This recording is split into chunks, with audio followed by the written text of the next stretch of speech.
Well, hello there, welcome back to my garden. I'm just taking advantage of the sunny morning.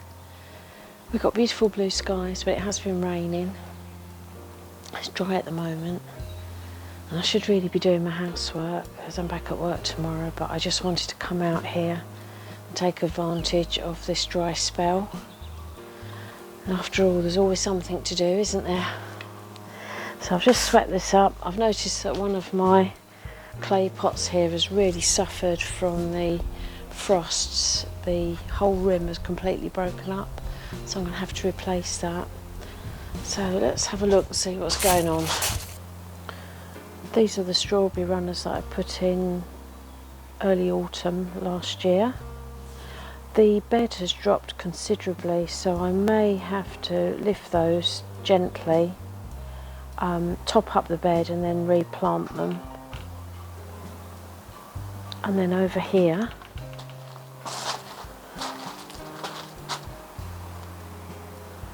the rhubarb that I split and replanted is recovering really, really well. In fact, if I can get a bit closer, there's another bud there coming. The rose is putting on lots of new growth, so I'm looking forward to another fabulous display this summer.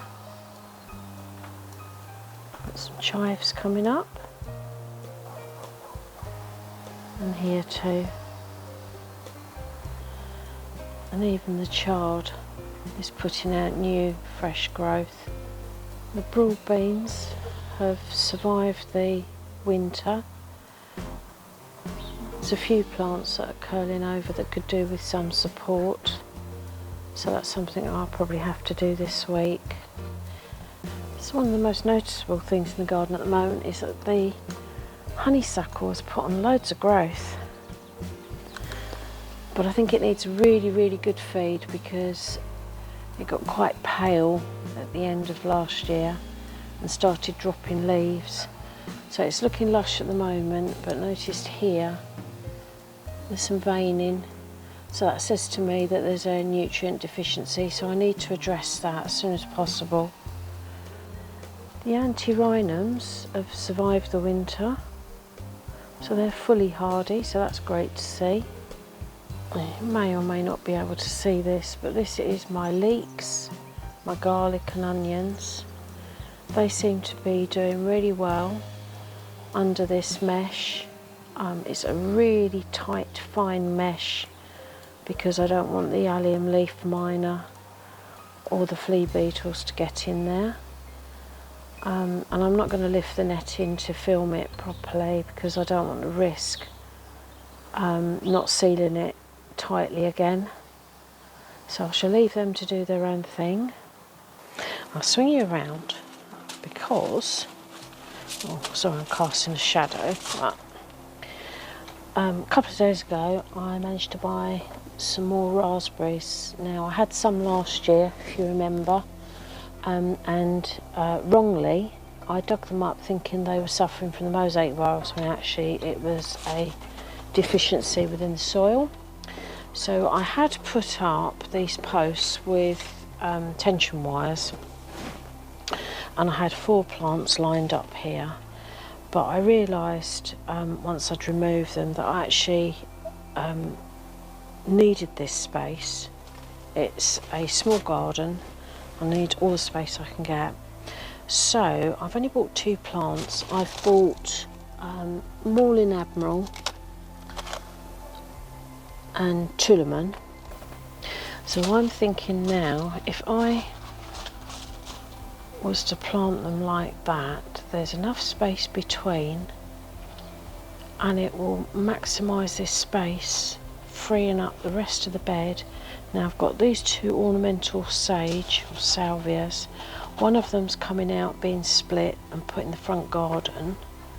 The other one can stay in the corner, it just needs to be cut back. I've got the use of the whole of this bed then for another crop. So yeah, that's my plan.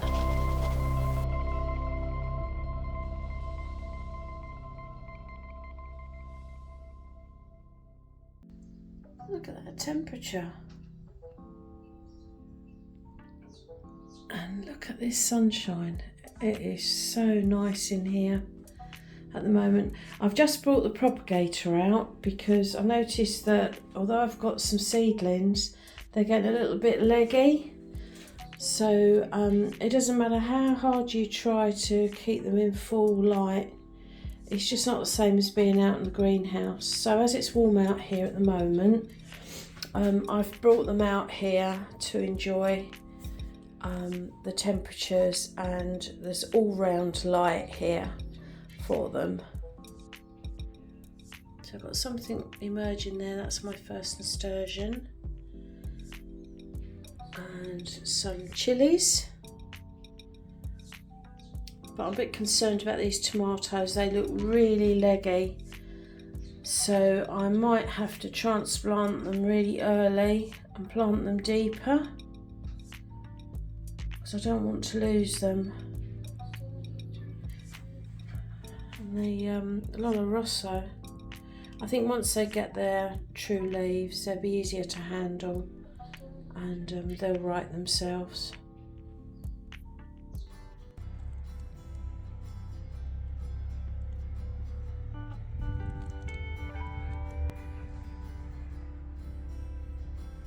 This was a nice little surprise.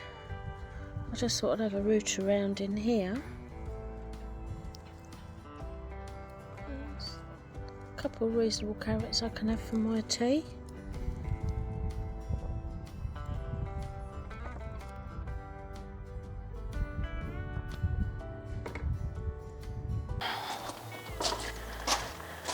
Oh, we've had so much rain again, but it's dry today, so I'm just going to remove all of this dead growth, tidy this bed, and then I've got some fresh compost. I'm going to add some bloodfish and bone and mulch the whole bed, give it a bit of a boost for spring.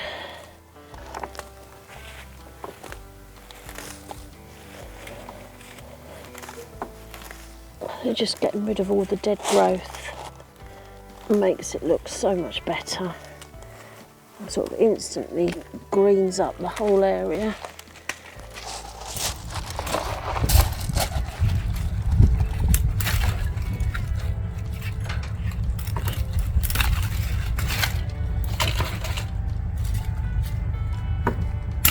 So this is the Japanese anemone. Been here some years now, and it likes this spot.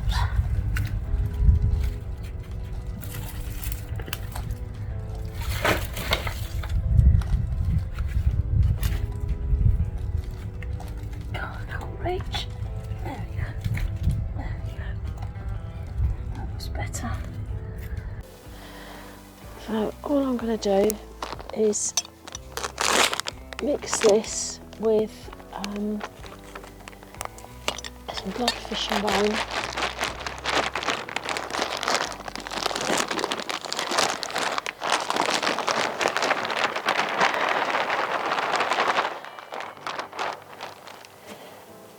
It's a bit compacted in places where it's been stored. Let's just break it up a bit.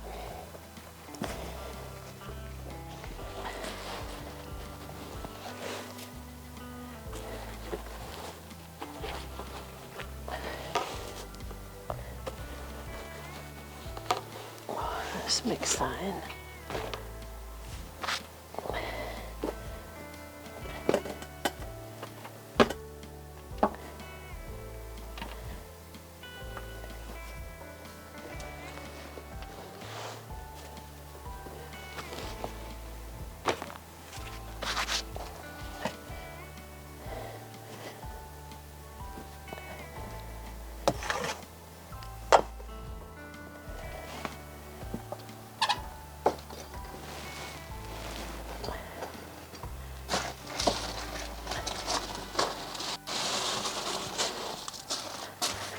Bit of a tight squeeze.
So I'm quite happy with that.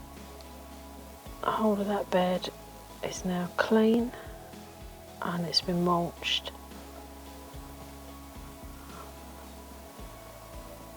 And hopefully that will help the honeysuckle, because that definitely needs some attention.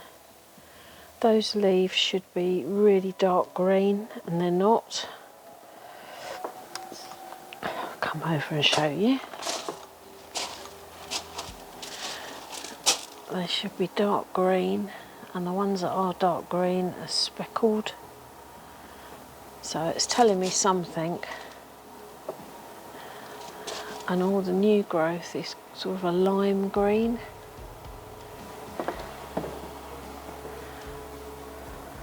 It may just be that we've had so much rain that the roots are a bit waterlogged. But if you know a lot about honeysuckles, perhaps you can just advise me of whether I need to do anything else or just leave it. See, what's this?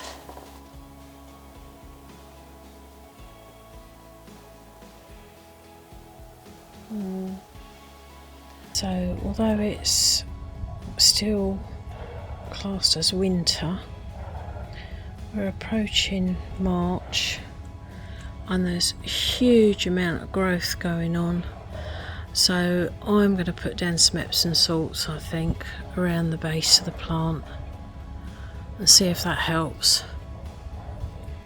So I've just worked in some Epsom salts all around the base of the honeysuckle, and also this euphorbia looks like it's suffering in the same way, so that should boost that as well. But I'm not going to water it in just because the soil is just so wet and we're expecting more rain, and I think the plant is under enough stress as it is without making the roots any more waterlogged. So we'll have to keep an eye on it and see how that reacts over the next sort of week.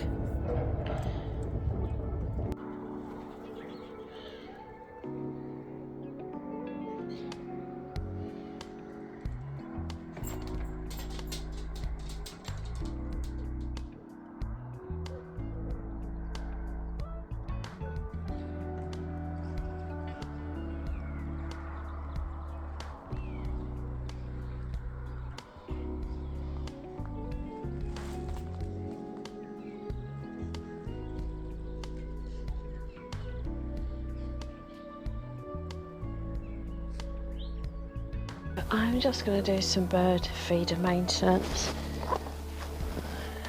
So these feeders need topping up. So I've bought a new one of these because the other one cracked and water was getting in it, and because water was getting in it and the seed was germinating, so it was sprouting.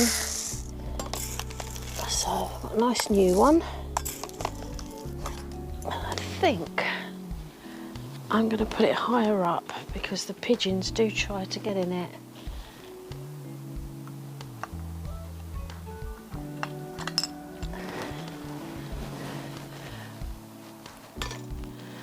The pigeons sit on here and try and get the seed, so I think they might leave the peanuts alone.